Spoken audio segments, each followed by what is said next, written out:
எல்லாம் வல்ல இறைவனை வணங்க மகிழ்கிறேன். யமம் நியமம் ஆசனம் பிராணாயாமம் பிரத்யாகாரம் தாரணை தியானம் சமாதி என்கிற 8 மிகப்பெரிய பிரிவுகளை உள்ளடக்கிய அஷ்டாங்க யோகம் என்பது பதஞ்சலி முனிவர் என்கிற ஒரு மிகப்பெரிய மகானால் ஆன்மீக சமுதாயத்திற்கு தரப்பட்ட ஒரு மிகப்பெரிய சொத்து.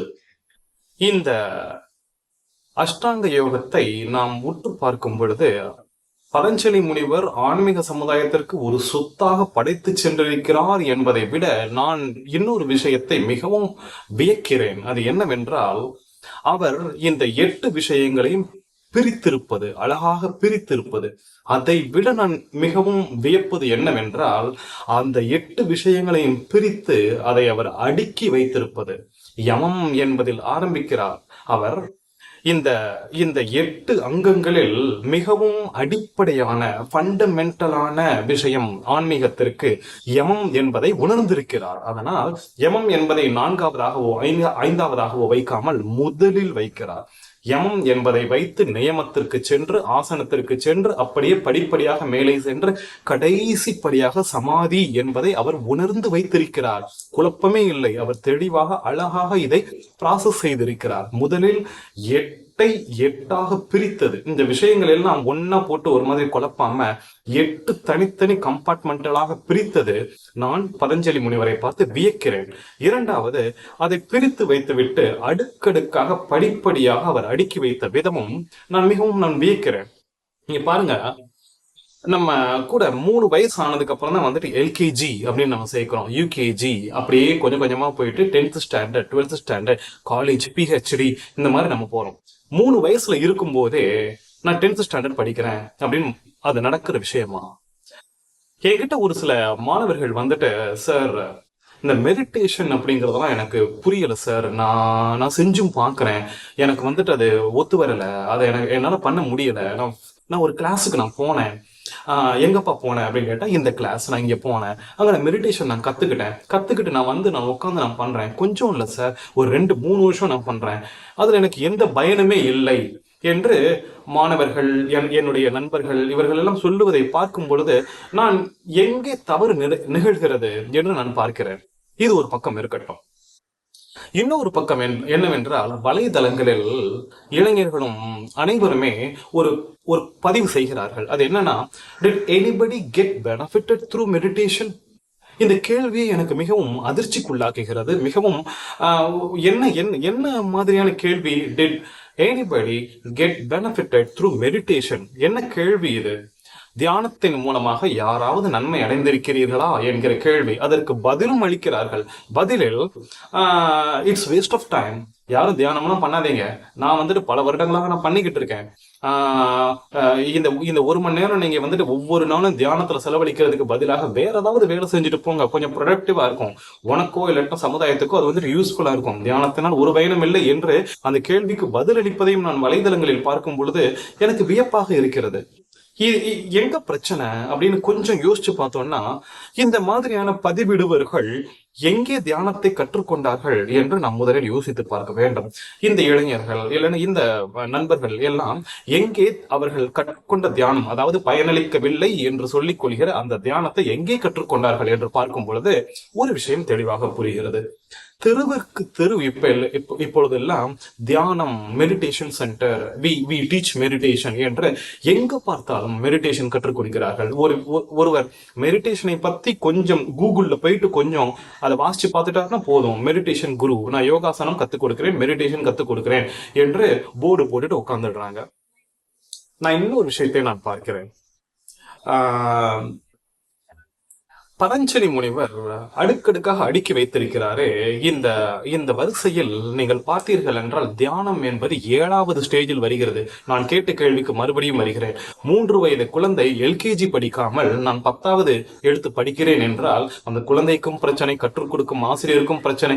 அப்படியே அந்த குழந்தை கற்றுக்கொண்டாலும் அந்த கற்றுக்கொண்டு வெளிவருகிற ப்ராடக்ட் இப்படித்தான் இருக்கும், மெடிடேஷன்னால எந்த பயனும் இல்லை, வேஸ்ட் ஆஃப் டைம் என்று சொல்வது போல் தான் இருக்கும் என்பதை புரிந்து கொண்ட பதஞ்சலி முனிவர் அடுக்கடுக்காக அடுக்கி தியானம் என்பதை 7வது படியில் வைக்கிறார். பெருமக்களே, இது வந்துட்டு நான் ரொம்ப புத்திசாலித்தனமா நான் பேசுறேன் அப்படின்லாம் நீங்க நினைக்க வேண்டாம்.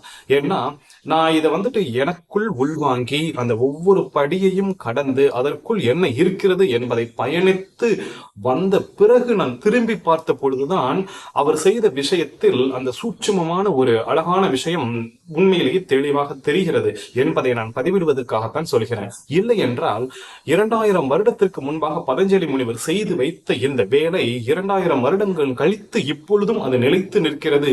எங்கு பார்த்தாலும் அஷ்டாங்க யோகத்தை பயிற்சி செய்கிறார்கள் என்றால் அது உண்மையிலேயே அவர் செய்த அந்த வேலை. அவர் இதை வெளிப்படையாக சொல்லவில்லை. இதனால் தான் இப்படி அடுத்து வைக்கிறேன், இதனால் தான் இப்படி 8 அங்கங்களாக பிரித்திருக்கிறேன் என்று சொல்லவில்லை. செய்து வைத்து சென்று விட்டார். குரு என்பவர் இப்படித்தான் இருக்க வேண்டும். தன்னை பின்பற்றுகிற ஏராளமான மக்கள், அவர்கள் எல்லாம் சீடர்கள், அவர்கள் எல்லாம் ஆன்மீகத்திற்கு தெளிவாக வர வேண்டும் என்கிற முனைப்போடு அவர் செய்து வைத்த அந்த விஷயம் உண்மையிலேயே ஆன்மீகத்தில் ஒரு மிகப்பெரிய சொத்து என்றே நான் பார்ப்பேன். இப்போ இந்த படிப்படியே ஏறாம 7வது ஸ்டேஜ்ல நேரடியா போறதோ, ஒரு சிலர் வந்துட்டு பிராணாயாமம் அது 4வது ஸ்டேஜ்ல இருக்குது. அந்த பிராணாயாமத்தை நேரடியா கத்துக் கொடுப்பாங்க. அந்த இளைஞர்கள்லாம் வந்து சொல்லுவாங்க, என்னமோ சார் இப்படி மூச்சை பிடிக்கிறாங்க, ஒன்னும் புரியல, இல்லைன்னா அப்படி செய்யறேன், என்ன பிரயோஜனம், ஒன்னும் இல்ல, நார்மலா தான் இருக்குது, நொடிக்கு நொடி நான் மூச்சு விட்டுக்கிட்டு தான் இருக்கேன்.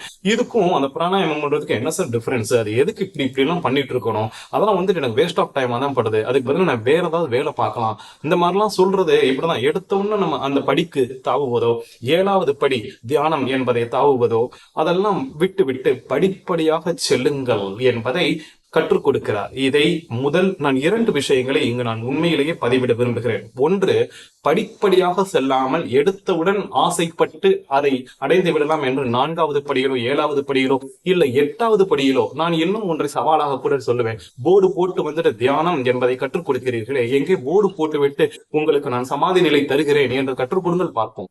முடியவே முடியாது. ஏனென்றால் சமாதி நிலையை உங்களால் கற்றுக் கொடுக்க முடியாது. இந்த 8 அங்கங்களில் உங்களால் பிராணாயாமத்தை கற்றுக் கொடுக்க முடியும், தியானத்தை கற்றுக் கொடுக்க முடியுமே தவிர மற்ற விஷயங்களில் ஆசனம் யோகாசனத்தை கற்றுக் கொடுக்க முடியும், மற்ற விஷயங்களை எல்லாம் கற்றுக் கொடுக்க முடியாது. இதை சவாலாகவே நான் சொல்கிறேன். எனவே படிப்படியாகத்தான் செல்ல வேண்டும். இதை முதல் விஷயமாக இளைஞர்களை புரிந்து கொள்ளுங்க. 2வது விஷயம் தெளிவாக சொல்கிறேன், சுருக்கமாக சொல்கிறேன். எவன் ஒருவன் ஆன்மீகத்தை வியாபாரமாக செய்து கொண்டிருக்கிறானோ அங்கு நீங்கள் சென்று ஆன்மீகத்தை கற்றுக்கொள்ளலாம், தியானத்தை கற்றுக்கொள்ளலாம் என்று நீங்கள் உங்கள் ஆன்மீக தேடலில் உள்ளே நுழைந்தால் உங்களுக்கு நிச்சயமாக அங்கே ஆன்மீகம் வராது. ஏனென்றால் கற்றுக் கொடுக்கும் நபருக்கு அது ஒரு வணிகமாகத்தான் இருக்கிறது. நீங்களும் பணம் போனாலும் பரவாயில்லை, ஆன்மீகத்தில் இந்த ஞானம் வந்துவிட வேண்டும் என்ற ஒரு நல்ல எண்ணத்தோடு தான் செல்கிறீர்கள். தயவு செய்து யாராக இருந்தாலும், எவ்வளவு பெரிய மகானாக இருந்தாலும், ஒரு தட்சணை வாங்கி கொண்டு அவர் சொல்லிக் கொடுக்கிறார் என்றால் அவரிடம் செல்லாதீர்கள். எந்த ஒரு குரு எந்த பொருள் எதிர்பார்ப்பும் இல்லாமல் தன்னுடைய ஆன்மீக ஞானத்தை தன் தலையில் இருந்து கடத்தி சீடனுக்கு தருகிறாரோ அவர்தான் உண்மையாக குருவாக இருக்க முடியுமே தவிர பணத்திற்காக ஆசைப்பட்டு அதை வணிக நோக்கில் வியாபாரம் செய்து ஆன்மீகத்தை கற்றுக் கொடுக்கும் எந்த நபரும் குருவாக இருக்க முடியாது. அப்படி கற்றுக்கொள்ளும் விஷயம் உண்மையிலேயே உங்களுக்கு ஆன்மீகமாக வந்து சேராது. எனவே அந்த மாதிரி போறது நான் சொல்றேன் வேஸ்ட் ஆஃப் டைம். போகாதீங்க, அது வேஸ்ட் டோட்டலி. இந்த 2 விஷயங்களையும் முதலில் அஷ்டாங்க யோகத்தில் தெளிவுபடுத்தி கொண்டு அடுத்த கட்டத்திற்கு நான் நுழைகிறேன். முதலில் படிப்படியாக சென்றால் தான் வரும். யமம் என்பதை ஸ்டார்ட் பண்ணிடணும். ஸ்டார்ட் பண்ணி அந்த யமம் அப்படியே உங்களுக்குள் கொஞ்சம் கொஞ்சமாக ஊறிக்கொண்டிருக்கும் பொழுது நியமம் என்பதை நீங்கள் ஆரம்பிக்கலாம்.